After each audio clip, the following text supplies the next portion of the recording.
अब कोहारू और सोरानो की डेट बहुत अच्छी जाती है और फाइनली पूरा दिन बिताने के बाद कोहारू आ जाती है अपने घर और इसके बाद जितनी भी चीजें दिखाई जाएंगी वो हमें कोहारू की पीओवी से दिखाई जाएगी। तो इसीलिए आपको आसपास की चीजें ब्लर और वाइटिश दिखेगी। तो सबसे पहले अपने कमरे में जाके कोहारू खोलती है रूम की लाइट। अब ये लोग आप भी सोच रहे होंगे कि अगर ये ब्लाइंड है तो भला ये लाइट क्यों खोलेगी, और इसका जवाब हमें कोहारू खुद ही देती है। वो बोलती है कि वो शुरू से कभी अंधी नहीं थी। तो कमरे में घुसते समय ही उसका हाथ सबसे पहले लाइट की तरफ ही जाता है। मान लो ये बस उसकी आदत है और एक तरह से लाइट खोल के उसे अच्छा भी महसूस होता है। उसे ऐसा लगता है कि फाइनली वो घर आ चुकी है। अब वो कपड़े चेंज करके आराम से बैठ जाती है और सोच रही होती है अपनी डेट के बारे में। पर तभी कोहारू की मॉम उसको आवाज लगाती है और वो उसकी माँ थी। तो उसे पक्का पता था कि उसकी बेटी ने कुछ नहीं खाया होगा। तो वो उसको खाने पे नीचे बुलाती है और वो जाते समय भी लाइट बंद करते हुए जाती है। उसकी मॉम ने उसके लिए टेम्पुरा बनाया था जो कि उसका फेवरेट है। अब कोहारू अपने आप से बोलती है कि मुझे भी बाकी लोगों की तरह भूख लगती है, पर फिर भी मैं किसी के सामने नहीं खाती। अगर आपको याद होगा, जब ये सोरानो के साथ डेट पे थी तब इसने कुछ भी खाने से मना कर दिया था। तब वो आराम से अपना टेम्पुरा खाती है और उसका खाना उसके मुँह पे लग जाता है।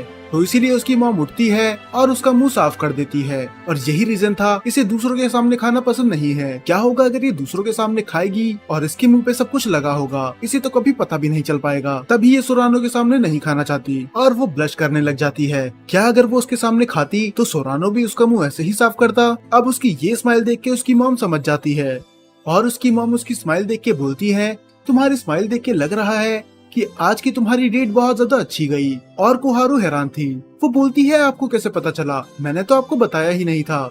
फिर उसकी मॉम बोलती है कि ये पता लगाना कोई बड़ी बात नहीं थी। आज तुमने मेकअप में बहुत ज्यादा टाइम लगाया और तुमने पता नहीं कितनी बार ही ड्रेस चेंज कर ली और तुम बहुत ज्यादा खुश और नर्वस भी लग रही थी सुबह। और उसकी मॉम बिल्कुल सही थी, क्योंकि आज कोहारू अपने टाइम से कुछ ज्यादा ही पहले उठ चुकी थी। उसने ड्रेस चुनने में घंटे लगा दिए और मेकअप करने में भी। ये ऐसा बहुत कम करती है। तब फिर वो एडमिट कर लेती है कि मेरी डेट बहुत ज्यादा अच्छी गई थी। और तब वो अपना खाना खत्म करने के बाद वापस जाती है अपने रूम में और वो सोचती है कि जब से उसकी आंखें गई हैं तब से लोग उसे अलग से ट्रीट करने लगे हैं। उन्हें लगता है कि ये बाकियों की तरह नहीं है और वो उसे ग्रुप से एक्सक्लूड कर देते हैं। पर सोरानो बिल्कुल अलग है। वो उसकी परवाह करता है, जहाँ तक कि वो उसे समझने की भी कोशिश करता है। आंखें ना होने के बावजूद भी मुझे बुक्स पढ़ना पसंद है। मैं अपने आप को नहीं देख सकती, पर फिर भी मुझे मेकअप करना पसंद है। टैक्टाइल पेविंग की वजह से मैं हील्स नहीं पहन सकती बाकी लड़कियों की तरह, पर फिर भी मैं बूट्स पहन के ही खुश हूँ। मैं भी बाकियों की तरह ही खुश हूँ, उन लोगों की तरह जिनके पास आंखें हैं। पर फिर भी लोग मुझे अलग ट्रीट करते हैं, पर सोरानो नहीं।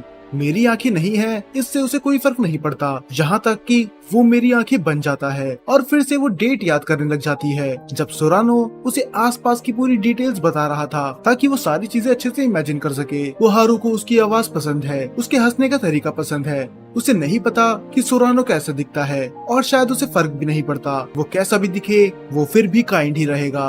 पर फिर भी काश वो उसे एक बार देख सकती। मुझे सोरानो पसंद है, पर फिर भी मैं डरी हुई हूँ। पर क्या पता वो ऐसे लोगों को डेट ना करना चाहता हो जिन्हें डिसेबिलिटीज है। मैं उसे ब्लेम नहीं कर सकती। मुझे पता है कि सोरानो बाकियों की तरह नहीं है और ये सच भी है। सब लड़के इसको अप्रोच तो करते हैं इसे डेट करने के लिए, पर जैसे ही उन्हें पता चलता है कि ये अंधी है वो पीछे हट जाते हैं। और ये पता होने के बावजूद भी कि सोरानो बाकियों की तरह नहीं है, फिर भी वो डरी हुई है। क्या पता अगर ये रिलेशनशिप की बात सामने लेके आई तो वो पीछे हट जाए, तो वो अपनी फीलिंग्स अभी कन्फेस नहीं कर सकती। पर फिर भी वो खुश थी। कम से कम पहली बार ही सही उसे प्यार महसूस तो हुआ। उसने पहली बार किसी को इस तरह पसंद करा है। और वो फिर से सोरानो के बारे में सोचने लग जाती है, क्या मुझे उसे कल कन्फेस कर देना चाहिए या फिर मैं थोड़ा और वेट करूं? क्या होगा अगर उसने मुझे रिजेक्ट कर दिया? क्योंकि हमें दोस्त बने हुए कई महीने हो चुके हैं, पर वो अपनी तरफ से कभी टेक्स्ट नहीं करता या फिर कॉल, ना ही वो कभी अपनी तरफ से मुझे मिलने के लिए बुलाता है। तो ये सोचना गलत होगा कि वो मुझसे प्यार करता है। अब उसे समझ में नहीं आता कि वो खुश हो या फिर दुखी। बेचारी टेंशन में पड़ जाती है। अब सोरानो एक कटिंग बोर्ड कंपटीशन में पार्ट ले लेता है जिसमें उसे बोट चलानी थी और ये सच में बहुत ज्यादा मेहनत का काम था। और बस इतना ही नहीं, इन्हें दूसरे लोगों को घुमाना भी था। तो इनकी बोट में बैठने आ जाते हैं कोहारू और यूको।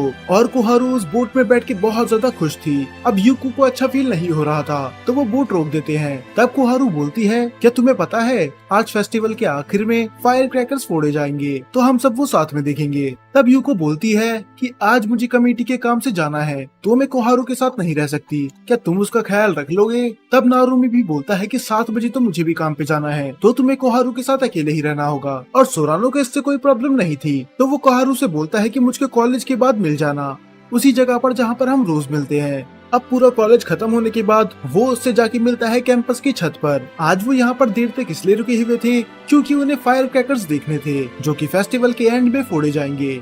तब वो बाकी इवेंट्स के बारे में भी बात करने लग जाते हैं और कोहारू उससे पूछती है कि आखिर लास्ट इवेंट कौन सा है। जहाँ तक मुझे याद है वो तो युकाता कंपटीशन है ना, जहाँ पर कॉलेज की लड़कियाँ युकाता पहन के आएंगी और सब लोग उन्हें जज करेंगे और उस हिसाब से उन्हें पॉइंट मिलेंगे और ऐसे ही डिसाइड होगा विनर और उसी इवेंट के बाद होगा फायरवर्क्स। तब वो थोड़ा उदास होते हुए बोलती है कि मुझे भी युकाता पहनना था। तब वो थोड़ा उसे टीज करते हुए बोलता है कि तुम पटाखों में 1 मिलियन येन खर्च कर सकती हो पर तुम अपने लिए युकाता नहीं खरीद सकती। तब वो थोड़ा स्माइल करते हुए बोलती है दरअसल मेरे पास युकाता पड़ा हुआ है। हाँ, हालांकि वो मेरा नहीं मेरी मॉम का है पर हाँ मुझे हर बार से वो ट्राई करना था।